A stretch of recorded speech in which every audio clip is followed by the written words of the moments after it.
ગુજરાતભરના તાજા અને સચોટ સમાચાર મેળવવા માટે અમારી રાષ્ટ્રીય સમાચાર ચેનલને સબસ્ક્રાઇબ કરો અને બેલ આઇકન પર ક્લિક કરો। સુરત મહાનગરપાલિકાના સરથાણા વિસ્તારમાં તાપી નદી કિનારે 2003માં પંડિત દીનદયાળ ઉપાધ્યાય પ્રાણી સંગ્રહાલયની શરૂઆત કરી હતી। 81 એકરમાં ફેલાયેલા આ નેચર પાર્કમાં વિવિધ પ્રાણી પક્ષીઓ છે। તેને નિહાળવા માટે મોટી સંખ્યામાં લોકો આવી રહ્યા છે।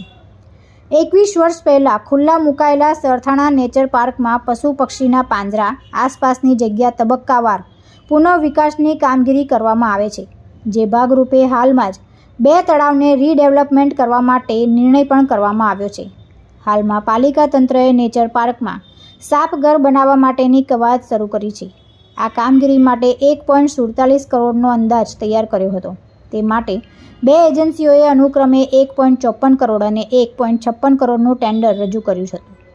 બંને ટેન્ડર અંદાજ કરતાં 4.89% અને 5.87% ઊંચા હોવાની સાથે જ 2 પૈકીનું નીચું એવું 1.54 કરોડનું ટેન્ડર મંજૂર કરવા માટે સ્થાયી સમિતિ સમક્ષ રજૂઆત કરવામાં આવી છે।